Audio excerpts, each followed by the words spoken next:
오늘은 베드로가 고넬료의 집에서 설교하다는 제목으로 함께 말씀을 나누고자 합니다. 지난주에는 우리 빌립이 성령님의 인도하심을 따라 에디오피아 내시에게 복음을 전하고 또 세례를 베푼 내용을 살펴보았습니다. 빌립은 에디오피아 내시에게 세례를 베푼 이후에 여러 성을 다니며 복음을 전하였고 또 가이사랴라는 지역에 이르게 되었습니다. 오늘 본문에서 베드로가 설교하는 곳이 바로 그 가이사랴 지방에 있는 고넬료라고 하는 사람의 집입니다. 고넬료는 가이사랴에 살고 있었고 이달리아 부대라 하는 군대의 백부장이었습니다.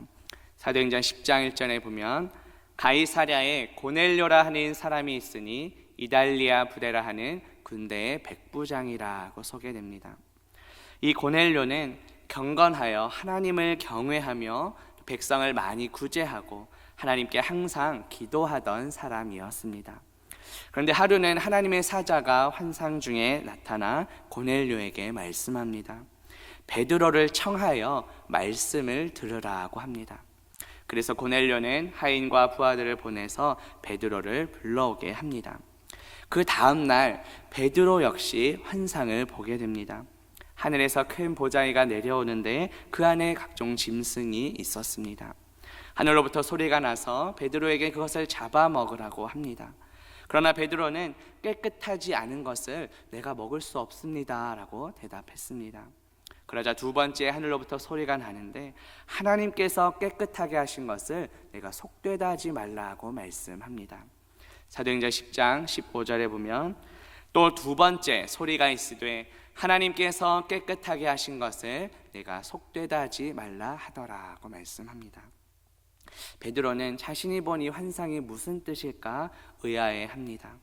바로 그때 고넬료가 보냈던 사람들이 도착합니다. 그리고 베드로를 찾습니다. 성령께서 베드로에게 찾아온 사람들과 함께 가라고 말씀하십니다. 베드로는 자신을 찾아온 사람들에게 무슨 일로 왔냐고 묻습니다. 그러자 그들은 백부장 고넬료가 천사의 지시를 받아서 베드로를 청하여 말씀을 들으려 한다고, 그래서 자신들을 보냈다고 말합니다. 사도행전 10장 22절에 보면 백부장 고넬료는 의인이요 하나님을 경외하는 사람이라 유대 온 족속이 칭찬하더니 그가 거룩한 천사의 지시를 받아 당신을 그 집으로 청하여 말을 들으려 하느니라고 말씀합니다. 오늘 본문은 이제 고넬료의 집에 유숙하게 된 베드로가 설교하는 내용입니다. 오늘 본문 34절 35절에 보면 베드로가 입을 열어 말하되 내가 참으로 하나님은 사람의 외모를 보지 아니하시고 각 나라 중 하나님을 경외하며 의를 행하는 사람은 다 받으시는 줄 깨달았도다 라고 말씀합니다. 베드로는 이제 고넬료의 요청에 따라 말씀을 선포합니다. 베드로의 설교는 무엇으로 시작합니까? 하나님을 경외하고 의를 행하는 사람은 어떤 민족이나 차별 없이 이것을 초월하여 누구든지 다 받아주시는 분이시다, 이렇게 설교를 시작합니다. 하나님은 사람의 외모를 보지 않으시는 분이십니다. 이것은 하나님은 겉모습만을 보고 편애하거나 또 배척하지 않으신다는 뜻입니다. 우리 하나님은 공정하신 분이십니다. 구약 성경에 보면 이 공정하신 하나님께서는 재판관들에게도 명령하십니다. 빈부를 따라 편파적으로 재판하지 말라고 말씀하셨습니다. 구약 성경 레위기 19장 15절에 보면 너희는 재판할 때에 불의를 행하지 말며 가난한 자의 편을 들지 말며 세력 있는 자라고 두둔하지 말고 공의로 사람을 재판하라고 말씀하셨습니다. 하나님께서는 구원에 있어서도 마찬가지이십니다. 어떤 민족에 따른 차별이 없으십니다. 이것은 이전에 베드로가 보았던 환상과도 연관이 있습니다. 베드로는 하늘로부터 보자기가 내려왔고 그 안에 있는 짐승들을 속되다고 생각하고 먹지 않겠다고 했습니다. 그러나 하나님께서는 내가 깨끗하다고 한 것을 네가 속되다 하지 말라고 말씀하셨습니다. 베드로는 그 환상을 통해 하나님의 그 공정하신 하나님의 뜻을 깨닫게 된 것입니다. 베드로는 유대인이었고 설교를 듣고 있는 고넬료는 이방인입니다. 그러나 하나님의 구원은 민족의 차별이 없으십니다. 고넬료와 같은 이방인이라 하더라도 하나님을 경외하고 의를 행하는 모든 사람들을 하나님께서는 구원하기를 원하십니다. 구원은 민족에 따라 차별이 없습니다. 오직 예수 그리스도를 믿음으로 누구든지 얻을 수 있습니다. 신약성경 로마서 10장 9절과 10절에 보면 내가 만일 내 입으로 예수를 주로 시인하며 또 하나님께서 그를 죽은 자 가운데서 살리신 것을 내 마음에 믿으면 구원을 받으리라. 사람이 마음으로 믿어 의에 이르고 입으로 시인하여 구원에 이르느니라고 말씀합니다. 고넬료는 이방인이었지만 하나님을 경외하는 사람이었습니다. 경외한다는 것은 어떤 공포심이나 하나님을 무서워해서 떤다는 것이 아니라 하나님을 참 구원자로 참 신으로 인정하며 공경한다는 뜻입니다. 그러한 사람을 하나님께서 누구든지 받아주신다고 말씀하십니다. 그렇다면 이 말씀을 오늘날 우리에게 어떻게 적용해 볼 수 있겠습니까? 구원의 주권은 오직 하나님께 있습니다. 구원은 예수 그리스도를 믿음으로 하나님의 은혜로 주어지는 것입니다. 결코 인간의 겉모습이나 행위에 따라 차별이 없습니다. 혹시 우리는 믿지 않는 가족들과 이웃들 또 전도 대상자들을 대할 때 그들의 겉모습이나 그들의 행위에 따라 혹시 차별적으로 대하고 있지는 않았는지 돌아봅시다. 그들의 겉모습만 보면서 하나님께서 그를 구원하실지 안 하실지 우리가 판단할 수 없습니다. 하나님께서는 사람의 외모가 아니라 우리의 마음의 중심을 보십니다. 예수 그리스도를 믿는 믿음을 보십니다. 우리의 어떤 행위나 자격이 아니라 전적인 하나님의 은혜로 구원을 베푸십니다. 우리 역시 모두 죄와 허물로 죽었던 자들입니다. 그러나 아무 자격 없는 우리를 하나님의 은혜로 구원해 주셨습니다. 값없이 베풀어 주신 이 구원의 은혜에 감사하며 우리에게 받은 은혜를 전하는 저와 성도님들 되시기를 주님의 이름으로 바라겠습니다. 보면 36절, 37절 봅니다. 만유의 주 되신 예수 그리스도로 말미암아 화평의 복음을 전하사 이스라엘 자손들에게 보내신 말씀 곧 요한이 그 세례를 반포한 후에 갈릴리에서 시작하여 온 유대에 두루 전파된 그것을 너희도 알거니와.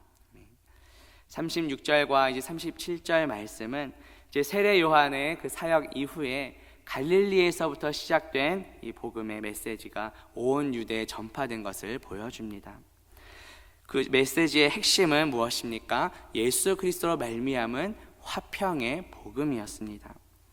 우리 예수님은 어떠한 분이십니까? 만유의 주라고 소개합니다. 이 만유 안에 유대인뿐만 아니라 이방인도 포함됩니다. 오늘날 우리 한 사람 한 사람 우리 모두가 이 만유 안에 포함됩니다. 따라서 우리의 삶의 주인은 내가 아니라 만유의 주가 되시는 예수 그리스도이십니다. 로마서 11장 36절에 보면 이는 만물이 주에게서 나오고 주로 말미암고 주에게로 돌아감이라 그에게 영광이 세세에 있을지어다. 아멘. 모든 것의 근원도 예수 그리스도이십니다. 예수 그리스도는 만물의 창조주이십니다. 따라서 베드로는 지금 이방인인 고넬료의 집에서 설교하면서 예수 그리스도는 만유의 주이시며 또 유대인과 이방인의 담을 허무시는 그런 화평의 주로 소개합니다. 예수 그리스도의 화평의 복음은 무엇입니까? 하나님과 원수 되었던 우리를 예수님의 그 십자가 안에서 다시 화목하게 하셨음을 의미합니다. 로마서 5장 10절에 보면 곧 우리가 원수 되었을 때에 그의 아들의 죽으심으로 말미암아 하나님과 화목하게 되었은즉 화목하게 된 자로서는 더욱 그의 살아나심으로 말미암아 구원을 받을 것이니라고 말씀합니다. 예수 그리스도의 십자가를 통해 하나님과 원수 되었던 우리가 다시 하나님과 화목하게 되었습니다. 이것이 바로 예수 그리스도로 말미암은 화평의 복음입니다. 이 화평을 뜻하는 이 헬라어 에이레네는 전쟁의 반대 개념으로도 사용됩니다. 이 하나님의 화평이 오늘날 전 세계적으로도 필요한 시대입니다. 우리는 전쟁이 더 이상 확산되지 않고 하나님의 화평이 가득 넘치도록 전쟁이 속히 종결되도록 함께 기도해야 합니다. 하나님의 평화가 이 세상에 가득하기를 기도해야 합니다. 그리고 이제 하반기 생명샘 축제를 통해 많은 믿지 않은 영혼들이 초대되어 올 텐데 하나님과 다시 화목하게 될 수 있기를 우리는 기도해야 합니다. 베드로는 이 화평의 복음이 갈릴리에서부터 시작하여 온 유대에 두루 전파되었다고 말씀합니다. 마찬가지로 이제 예수 그리스도의 복음이 이방인에게까지 전파되어야 함을 말씀합니다. 우리를 통해 믿지 않는 가족들과 이웃들에게, 또 전도 대상자들에게 이 복음의 메시지가 전파되어야 합니다. 믿지 않는 가족들과 이웃들에게 이 화평의 복음을 선포하며 그들도 예수 그리스도를 만유의 주로, 또 자신의 구원자로 주님으로 모실 수 있도록 하는 저와 성도님들 되시기를 주님의 이름으로 바라겠습니다. 본문 38절입니다. 하나님이 나사렛 예수에게 성령과 능력을 기름 붓게 하셨으며 그가 두루 다니시며 선한 일을 행하시고 마귀에게 눌린 모든 사람을 고치셨으니 이는 하나님이 함께 하셨음이라고 말씀합니다. 베드로는 앞서 예수 그리스도의 그 복음 전파 사역에 대해 소개했습니다. 그리고 이어서 예수님께서 이 땅에서, 지상에서 어떠한 사역을 하셨는지에 대해 말씀합니다. 예수 그리스도께서 이 땅에서 사역을 감당하실 수 있었던 이유가 무엇이라고 말씀합니까? 하나님께서 성령과 능력을 기름 붓듯 하셨기 때문입니다. 이 기름 붓다라는 말이 어떠한 일을 맡긴다라는 의미도 포함됩니다. 성령과 능력을 기름 붓듯 하셨다는 것은 예수님께 충만히 능력을 부어주셨다는 의미입니다. 구약의 그 메시아가 신약에서는 그리스도로 번역이 되는데 그것은 기름 부음을 받은 자라는 뜻입니다. 성경에서는 왕, 제사장, 선지자를 세울 때 기름을 부었습니다. 따라서 우리는 예수 그리스도를 우리의 왕으로, 또 제사장으로, 선지자로 믿어야 합니다. 우리의 삶의 왕은 내가 아니라 예수 그리스도이십니다. 예수 그리스도는 하나님과 우리 사이를 화목하게 하시는 제사장이십니다. 그리고 예수 그리스도는 말씀 그 자체이신 선지자이십니다. 예수 그리스도께서는 이 땅에 오셔서 어떠한 사역을 행하셨습니까? 선한 일을 행하셨습니다. 이 선한 일 안에는 육신의 연약함, 질병을 고치는 것도 포함됩니다. 예수님께서는 우리 영혼의 구원을 위하여도 오셨지만 육신의 연약함 중에 또 고통받는 자들도 불쌍히 여기시며 고쳐주셨습니다.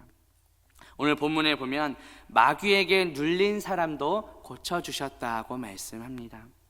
이 눌리다라는 것이 아레로라는 단어와 통치자라는 단어가 합쳐진 단어입니다. 마귀의 통치 아래에 있던 자들을 의미합니다. 예수님께서는 이 모든 사역을 하나님께서 부어주시는 그 성령의 능력으로 감당하셨습니다. 이번 주에 우리 설교에서도 우리의 능력의 근원은 바로 기도와 말씀임을 들었습니다. 성령 충만은 우리의 기도와 말씀 충만인 줄 믿습니다. 다음 주 생명샘 축제를 앞두고 또 이번 한 주간 특별 새벽 기도회가 진행 중에 있습니다. 새벽 기도는 우리의 기도와 말씀을 함께 해결할 수 있는 소중한 시간입니다. 기도와 말씀을 통해 하나님께서 부어주시는 그 능력으로 주신 사명을 감당하는 저와 성도님들 되시기를 주님의 이름으로 바라겠습니다. 보면 39절입니다. 우리는 유대인의 땅과 예루살렘에서 그가 행하신 모든 일의 증인이라. 그를 그들이 나무에 달아 죽였으나 라고 말씀합니다. 여기에 나오는 우리는 예수님께서 행하신 그 사역, 특히 십자가 죽으심을 목격한 사람들을 가리킵니다. 그런데 우리라고 이렇게 복수로 사용한 이유는 예수님이 행하셨던 사역, 또 십자가의 죽으심, 또 예수님의 부활과 승천이 여러 사람에게 목격된 바로 역사적인 사실임을 증명합니다. 베드로는 여러 증인, 여러 목격자가 있었다고 말씀합니다. 특별히 베드로는 예수님의 죽음을 나무에 달린 것으로 표현하고 있습니다. 구약성경 신명기 21장 23절에 보면 그 시체를 나무 위에 밤새도록 두지 말고 그날에 장사하여 네 하나님 여호와께서 내게 기업으로 주시는 땅을 더럽히지 말라. 나무에 달린 자는 하나님께 저주를 받았음이라고 말씀합니다. 베드로는 이 신명기 말씀을 인용하면서 예수님의 죽음이 저주였음을 강조합니다. 그런데 예수님께서 받으신 저주는 결코 예수님의 자신의 죄 때문에 받은 저주가 아니었습니다. 바로 죄인인 우리 모두의 인간이 받아야 할 모든 저주를 대신 받으신 것입니다. 또 베드로는 자신이 쓴 베드로전서에서도 동일하게 또 언급합니다. 베드로전서 2장 24절에 보면 친히 나무에 달려 그 몸으로 우리 죄를 담당하셨으니 이는 우리로 죄에 대하여 죽고 의에 대하여 살게 하려 하심이라. 그가 채찍에 맞음으로 너희는 나음을 얻었나니 라고 말씀합니다. 베드로는 자신이 쓴 이 베드로전서에서도 다시 한번 예수님이 나무에 달리셨음을 강조하고 있습니다. 예수님께서 나무에 달려 죽으신 이유가 무엇입니까?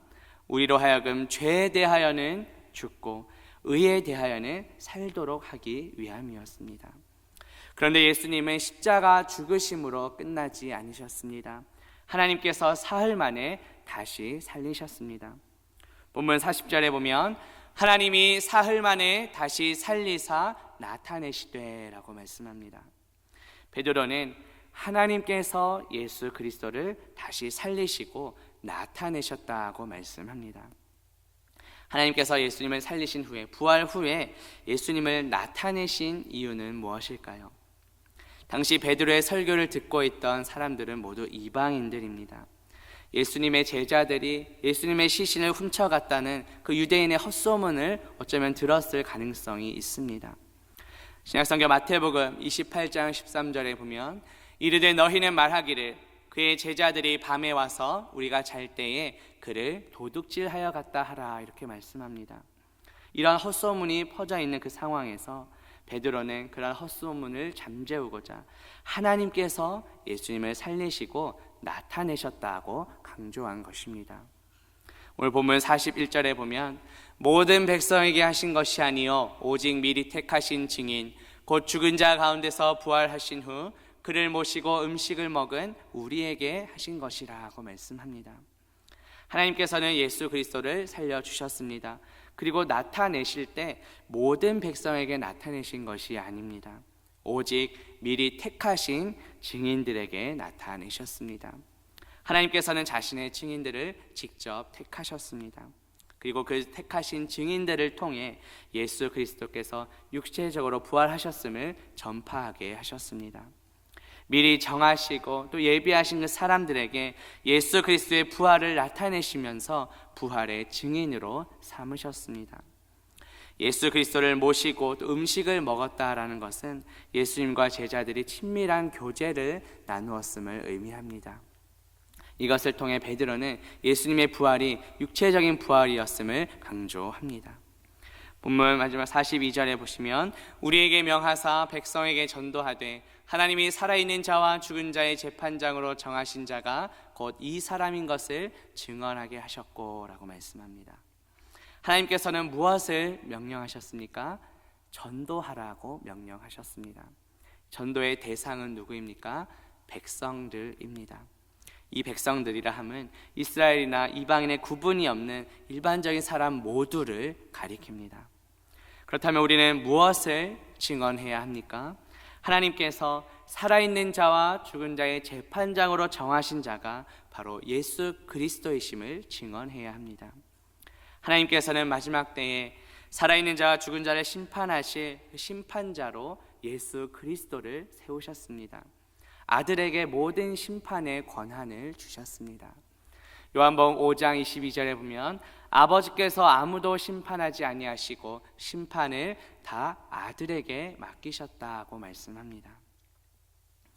이번 주 특별 새벽 기도 때 우리가 데살로니가 후서 말씀을 듣고 있는데 하나님 예수님께서는 마지막 때에 재림하셔서 불법의 사람을 심판하신다는 말씀을 들었습니다.